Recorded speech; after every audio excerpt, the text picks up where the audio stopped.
चलो बच्चों, तो आज हम लोग स्टेटिस्टिक में सेकंड पार्ट का चैप्टर नंबर 3 शुरू करते हैं, जिसका नाम है नॉर्मल डिस्ट्रीब्यूशन।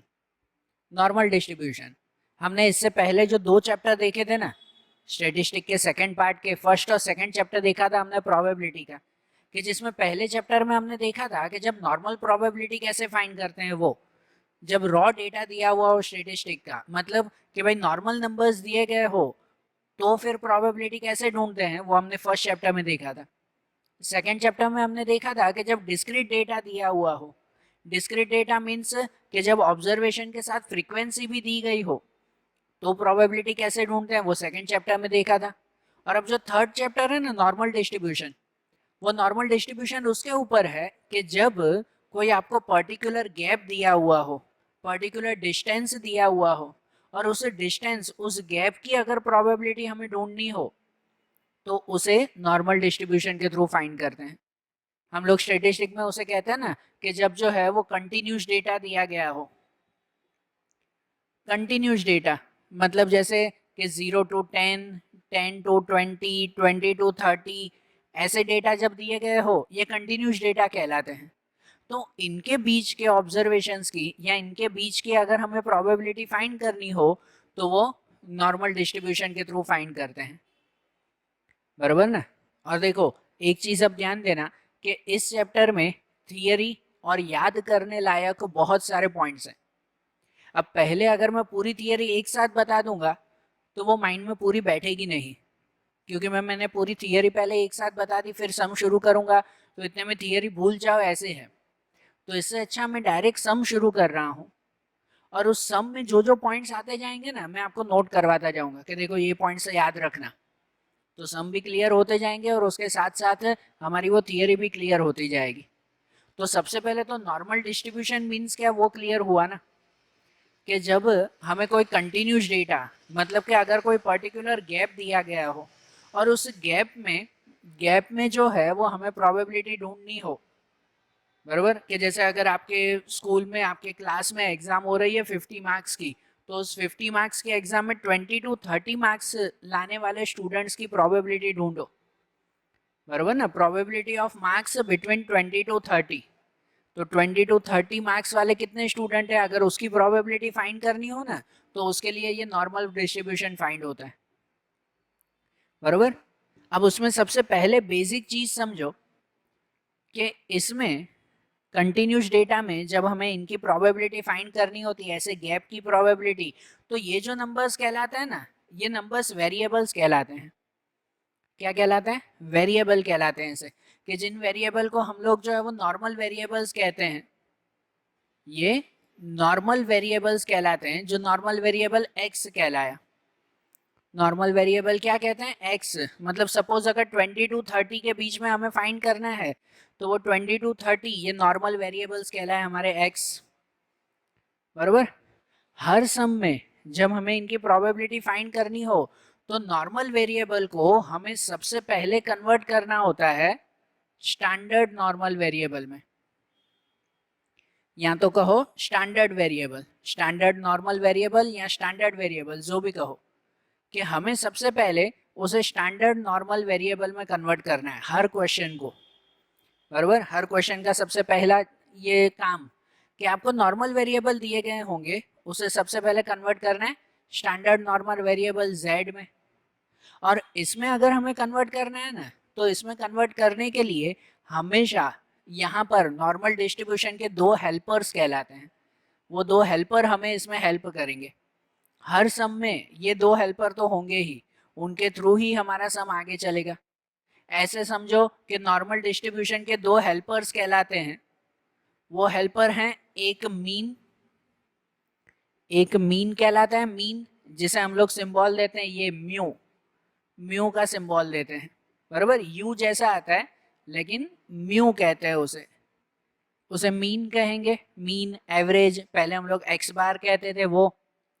और दूसरा दूसरा स्टैंडर्ड डेविएशन, दूसरा स्टैंडर्ड डेविएशन, स्टैंडर्ड डेविएशन जिसे सिंबल में हम लोग डेल्टा कहेंगे, सिंबल में डेल्टा कहा जाएगा, बराबर। तो जब भी नॉर्मल वेरिएबल दिए गए हो आपको क्वेश्चन में, तो सबसे पहला काम होता है उसे स्टैंडर्ड नॉर्मल वेरिएबल मतलब x को z में कन्वर्ट करना, और उसके लिए दो हेल्पर आपको दिए गए होंगे, मीन और स्टैंडर्ड डेविएशन। क्योंकि अगर हमें z में कन्वर्ट करना है ना, तो z में कन्वर्ट करने की फॉर्मूला आती है z equal to X minus mu upon delta. z की फॉर्मूला आती है x minus mu upon delta. x means जो ये नॉर्मल वेरिएबल दिया गया होगा, म्यू मतलब मीन जो आपको क्वेश्चन में होगा ही ऑलमोस्ट, और डेल्टा मतलब स्टैंडर्ड डेविएशन। न हो इनमें से कुछ तो फिर वो फाइंड करते हैं, वो कुछ लॉजिकल सम्स आएंगे। बाकी नॉर्मल सबसे पहले तो क्या कि x को z में कन्वर्ट करना है, और फिर उसके ऊपर से हमें प्रोबेबिलिटी फाइंड करनी है, बराबर। तो अब एक सम देखते हैं कि जिसमें थोड़ा सा क्लियर होगा कि हमें इसकी प्रोबेबिलिटी ढूंढनी कैसे है, बराबर ना। तो आपकी फाइनल एक्सरसाइज से शुरू करते हैं। फाइनल एक्सरसाइज में पहले सेक्शन डी करते हैं कि जिसमें प्रॉपर सम्स दिए हुए हैं आपको। फाइनल एक्सरसाइज का सेक्शन डी, उसमें क्वेश्चन नंबर 4 है कि उसमें क्वेश्चन नंबर 4 में देखो, उसमें दिया हुआ है कि भाई नॉर्मल डिस्ट्रीब्यूशन के लिए आपको मीन 50 दिया हुआ है और वेरिएंस दिया हुआ है 9, बराबर। वेरिएंस, तो वेरिएंस क्या, अगर स्टैंडर्ड डेविएशन डेल्टा कहते हैं तो variance, variance means delta square कहलाता है। वेरिएंस मतलब क्या कहलाता है, डेल्टा स्क्वायर, इसका स्क्वायर, बराबर। लेकिन हमें तो z में कन्वर्ट करने के लिए सिर्फ डेल्टा ही चाहिए ना, मतलब स्टैंडर्ड डेविएशन ही चाहिए ना। तो जो वेरिएंस दिया हुआ है उसका क्या करेंगे, स्क्वायर रूट कर देंगे, तो हमें स्टैंडर्ड डेविएशन मिल जाएगा। तो देखो पहले ही क्वेश्चन में आपको एज अ हेल्पर ये दो चीजें तो दी गई है ना। एक मीन दिया हुआ है 50, तो देखो मैं क्वेश्चन तो पहले ही लिख दूं यहाँ पर कि क्वेश्चन नंबर 4 है जिसमें मीन म्यू इक्वल टू 50 दिया हुआ है, एंड दूसरा वेरिएंस 9 दिया हुआ है। वेरिएंस मीन्स डेल्टा स्क्वायर, वो 9 दिया हुआ है। तो अगर वेरिएंस 9 है तो उसका स्टैंडर्ड डेविएशन कितना हो जाएगा, 3 हो जाएगा, बराबर ना। स्टैंडर्ड डेविएशन 3 हो जाएगा उसमें, उसका स्क्वायर रूट, बराबर। और हमें इसमें दो प्रोबेबिलिटी फाइंड करनी है। सबसे पहले उसमें दिया हुआ है कि भाई वेरिएबल की वैल्यू 50 और 53 के बिटवीन होनी चाहिए, बिटवीन 50 एंड 53, ऐसे दिया हुआ है ना। तो 50 और 53 के बीच में, जैसे मैंने यहाँ एग्जांपल दिया था 20 और 30 के बीच में, तो यहाँ पर ये 50 और 53 के बीच में हुआ ना, बराबर ना। तो इसका मतलब उसको लिखेंगे ऐसे सिंबल में कि प्रोबेबिलिटी बिटवीन 50 लेस देन और equal to x less than और इक्वल टू 53, बराबर। ये x की वैल्यू हुई ना, ये वेरिएबल्स दिए हुए हैं 50 और 53, वो क्या दिए हुए हैं, वेरिएबल्स। मतलब समझो ये दो है ना, तो उसे x1 और x2 भी कह सकते हो लिखना हो तो, नहीं तो डायरेक्ट ही लिख सकता है ना कि प्रोबेबिलिटी बिटवीन 50 एंड 53, इसके बीच की प्रोबेबिलिटी हमें फाइंड करनी है, बराबर ना। तो अब लिखना कैसे, स्टेप बाय स्टेप ध्यान देना। सबसे पहला काम कि भाई यहाँ जो ये दिए हुए हैं x, तो उसे x को सबसे पहले कन्वर्ट करना होगा z में।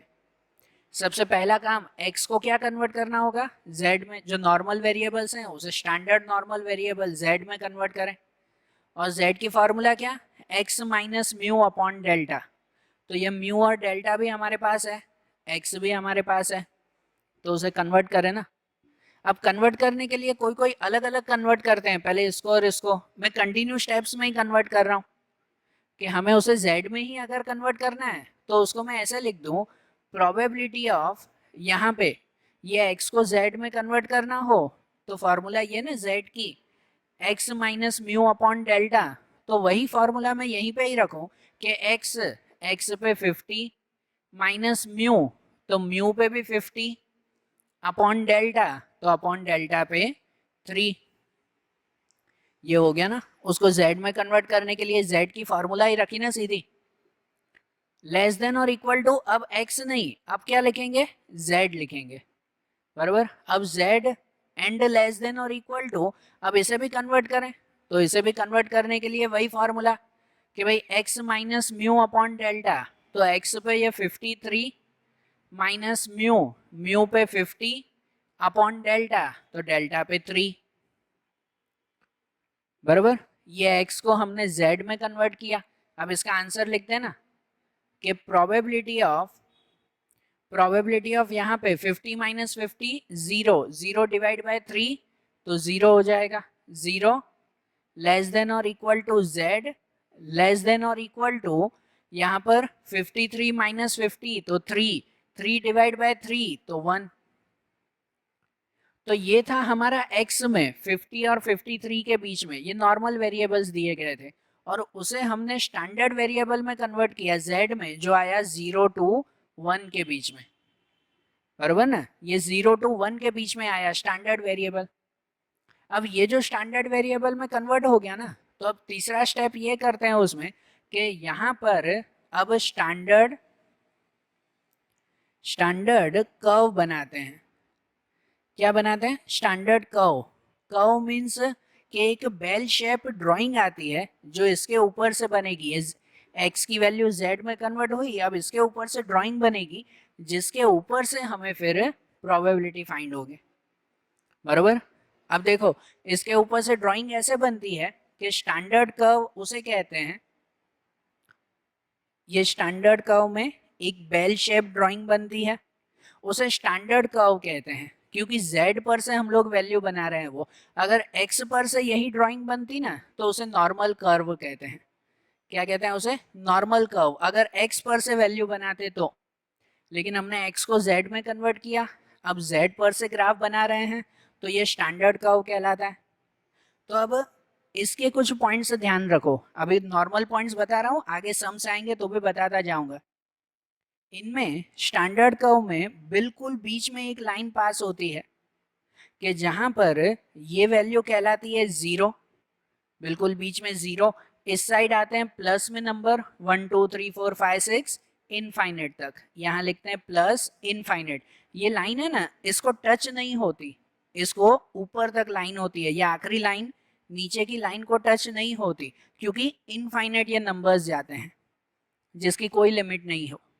बराबर। तो 0 टू प्लस इनफाइनेट 1 2 3 4 जैसे नंबर लाइन बनाते हैं ना वैसे, और इस साइड माइनस में -1 -2 -3 -4 और माइनस इनफाइनेट तक।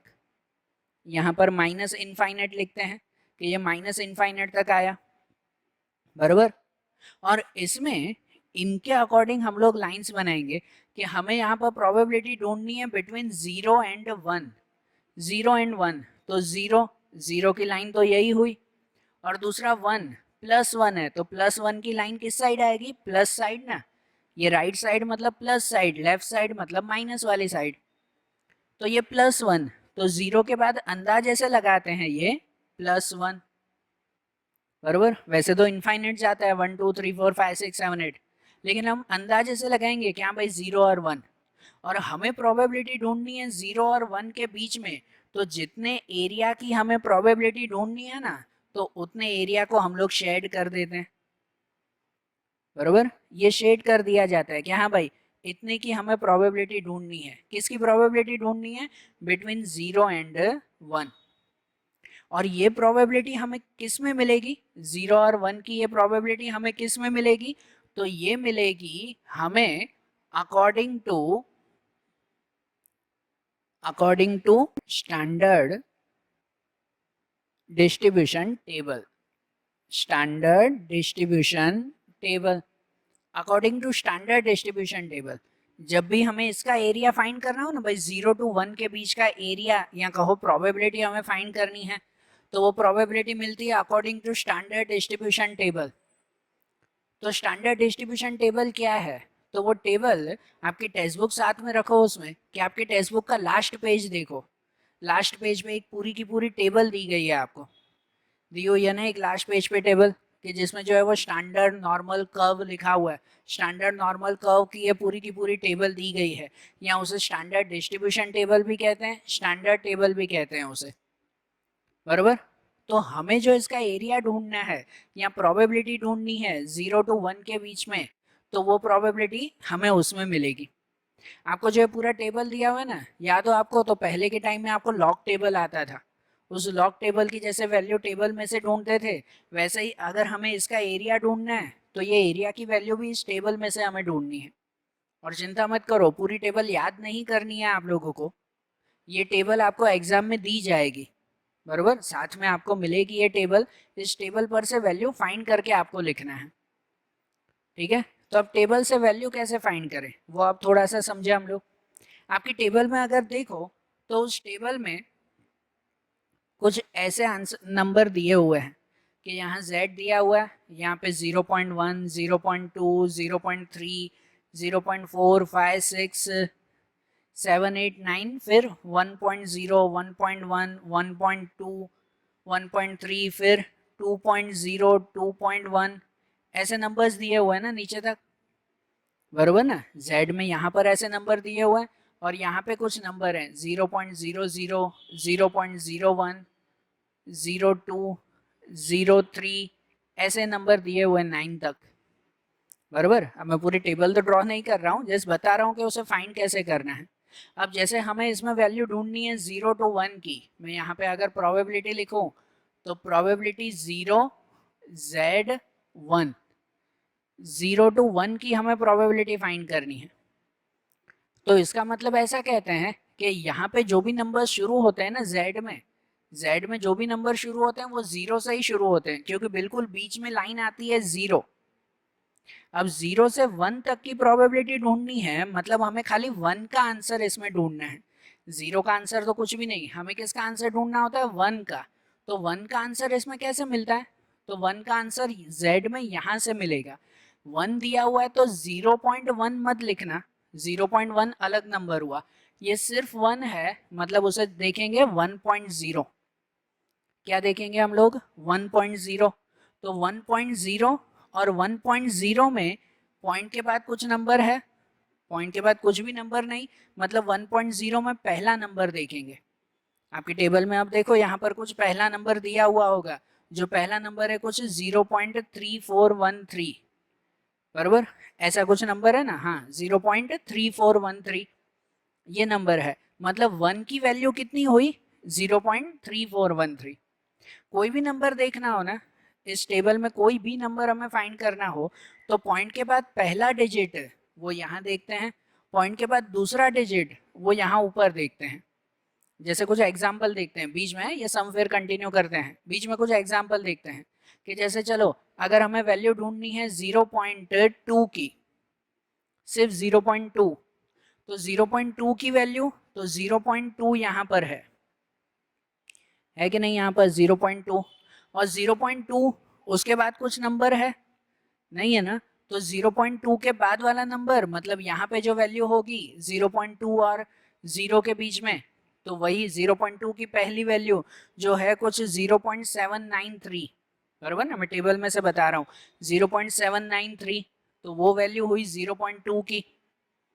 लेकिन अगर ऐसा होता कि 0.24 का आंसर ढूंढो, 0.24 का आंसर, तो इसका मतलब पॉइंट के बाद जो पहला नंबर है ना 0.2, वो 0.2 पहला नंबर यहाँ देखते हैं, ये 0.2 है, बराबर, और पॉइंट के बाद पहला नंबर तक यहाँ देखते हैं 0.2 और 4, तो 4 देखते हैं फिर ऊपर, ये 0.03, उसके बाद होगा ना 0.04, ठीक है। तो पहला नंबर पॉइंट के बाद यहाँ देखेंगे 0.2 और उसमें 4, तो 0.2 में 4, तो 0.2 में 4, तो वहाँ कुछ नंबर होगा ना, कि जैसे 0.2 में 4 अगर देखें तो वहाँ पे कुछ नंबर है 0.948, 0.0948, ऐसा है ना, बरोबर ना। तो 0.24 उसका वो आंसर हुआ। समझ में आ रही है ना बात है। कोई भी ऐसा नंबर हो, जैसे अगर आपको नंबर ऐसा पूछे कि भाई 1.75 का आंसर बताओ, 1.75 उसका आंसर, तो पॉइंट के बाद पहला नंबर, पॉइंट के बाद पहला नंबर जैसे 1.7, तो 1.7 यहाँ देखेंगे, 0 पॉइंट नहीं 1.7, तो 1.2, 1.3, 1.4 ऐसे 1.7 होगा ना, तो 1.7 यहाँ पे 1.7, और दूसरा नंबर है 5, तो वो 5 यहाँ पे देखेंगे, 1.7 एंड 5 उसमें जो नंबर आया वो, बराबर ना, 1.7 एंड 5, तो वो उसका आंसर 1.75 का जो भी यहाँ पे नंबर हो, बराबर।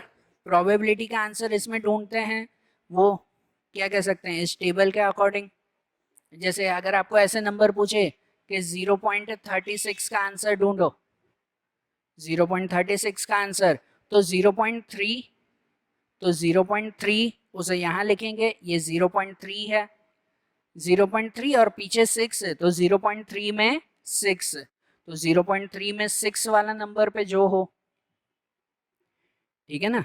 तो ऐसे ढूंढते हैं ना, खाली 1 ही दिया हुआ है इसमें, जैसे सिर्फ 1 दिया हुआ है, तो सिर्फ 1 मतलब तो वो 1.0 का ही आंसर, 1.0 का पहला आंसर 3413, बरोबर ना। समझ आ रही है बात? और ये जो सभी नंबर होता है ना, जैसे 0.36 का आंसर ढूंढो, 0.24 का आंसर ढूंढो, तो वो सभी नंबर हमेशा ग्राफ में 0 से शुरू होते हैं, 0 से 1 तक। ये 1 का आंसर दिया हुआ है, मतलब क्या दिया हुआ है, 0 से 1 तक का ये इतना एरिया दिया हुआ है, इतनी प्रोबेबिलिटी दी गई है। समझ आ रही है बात? टेबल कैसे ढूंढना है या टेबल में से प्रोबेबिलिटी कैसे ढूंढनी है वो समझ में आई ना।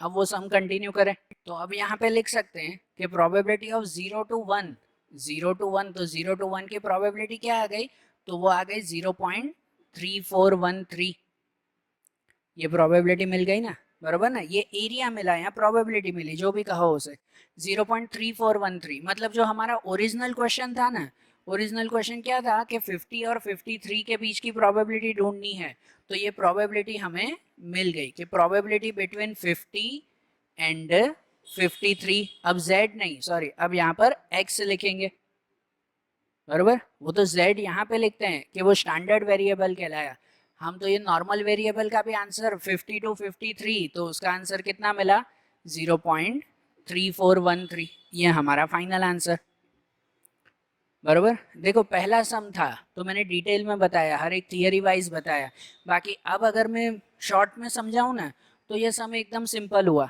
कि सबसे पहले जो आपको ये दो हेल्पर तो दिए गए होंगे, म्यू और डेल्टा, आपको 50 और 53 के बीच का आंसर ढूंढना है, तो सबसे पहले उसे z में कन्वर्ट कर दिया, मतलब स्टैंडर्ड वेरिएबल में कन्वर्ट किया, z में जब कन्वर्ट किया तो उसके ऊपर से ग्राफ बनाया, और ग्राफ में भाई 0 to 1 का आंसर ढूंढना है, 0 to 1, तो 0 to 1 का आंसर पीछे टेबल पर से ढूंढ लिया, बरोबर ना। इसमें कोई आंसर हमें याद भी नहीं करने, आपको टेबल दी गई होगी, उस टेबल पर से ही सीधा आंसर लिखना है, बरोबर। और ये जो आंसर मिला वही हमारा ओरिजिनल नॉर्मल वेरिएबल का वो आंसर, ठीक है, सिंपल है एकदम।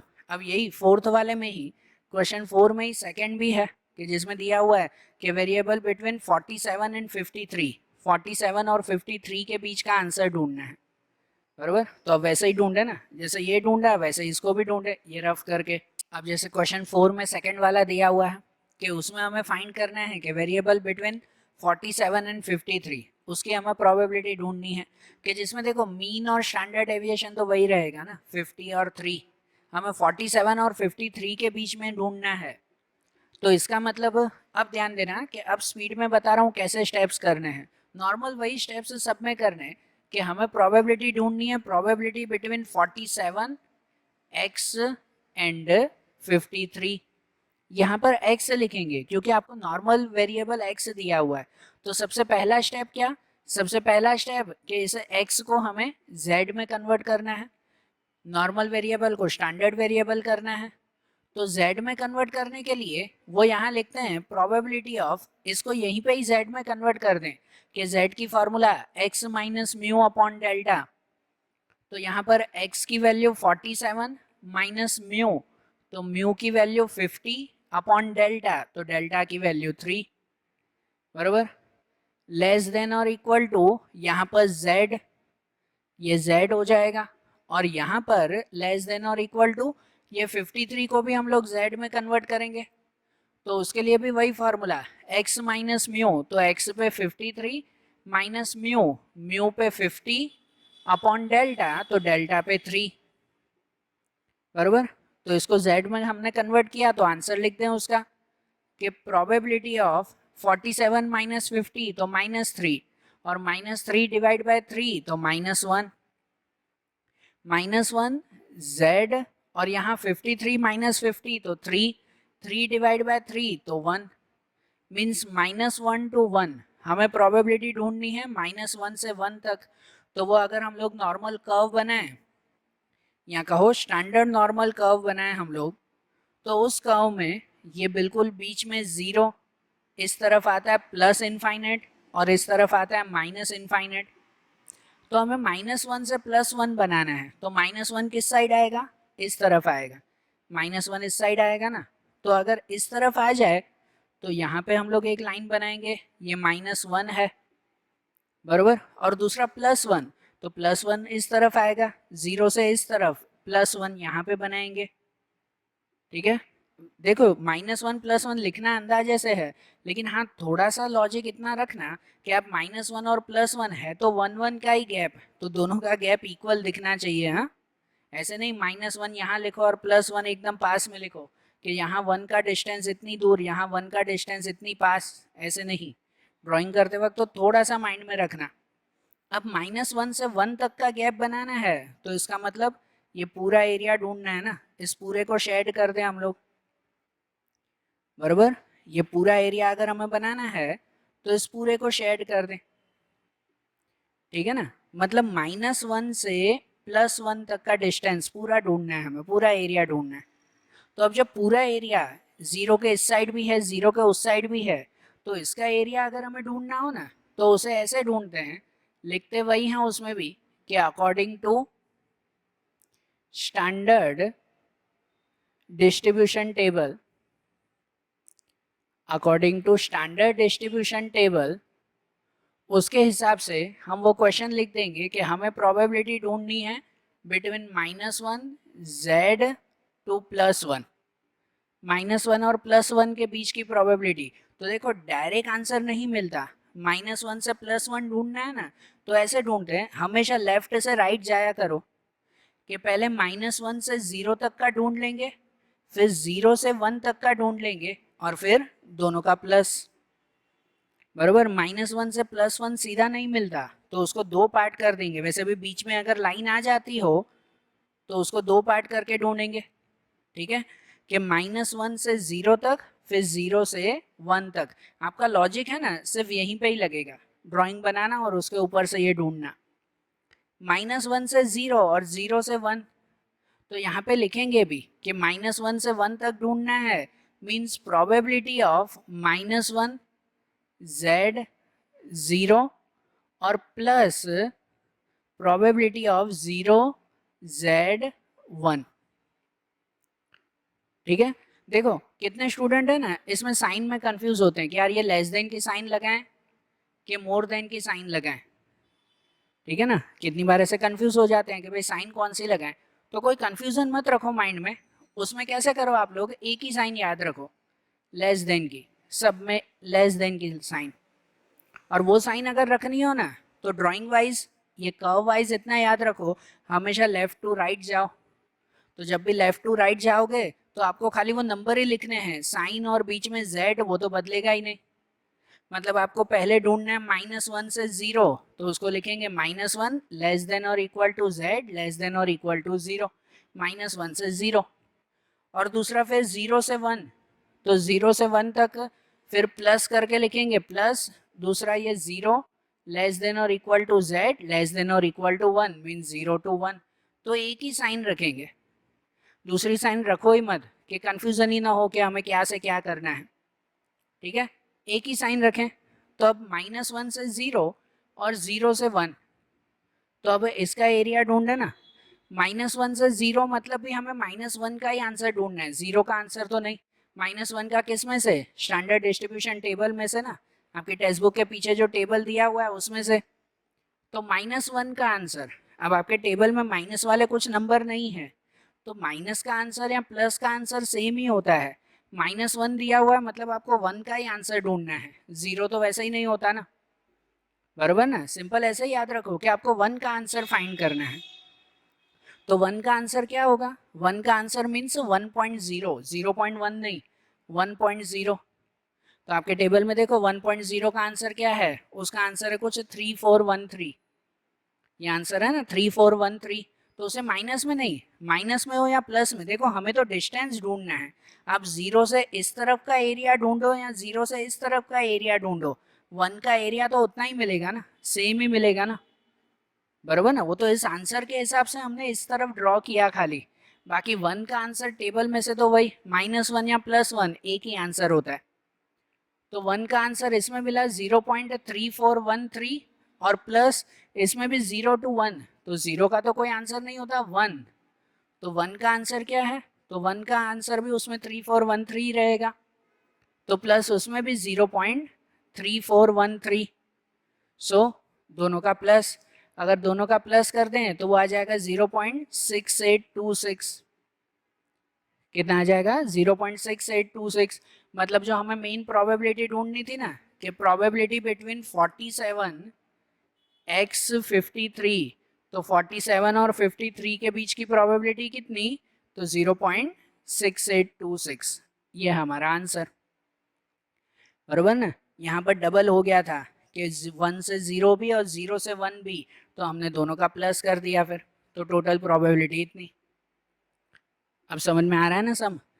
पहले x को z में कन्वर्ट करो, z में कन्वर्ट करके उसके ऊपर से ग्राफ बनाओ, और उस ग्राफ पर से फिर जो पीछे टेबल आपको टेक्स्ट बुक में दिया हुआ है उस टेबल पर से आंसर लिख दो, कि ग्राफ में यहाँ 1 और 1 आया आंसर, तो 1 का आंसर लिख दिया, और इस तरफ भी 1 का आंसर लिख दिया, दोनों का प्लस, तो वो हमारी फाइनल प्रोबेबिलिटी, बराबर। सिंपल है सम्स, कोई हार्ड नहीं है। आज मैंने एक ही सम करवाया ये क्वेश्चन नंबर 4 सिर्फ, क्योंकि मैं पूरी थियरी समझी तो डिटेल में मैंने समझाया। अब जो आगे के सम्स हैं वो अब हम लोग नेक्स्ट वीडियोस में देखेंगे, ठीक है ना, और उसमें फिर फटाफट सम्स करते जाएंगे। Okay, thank you.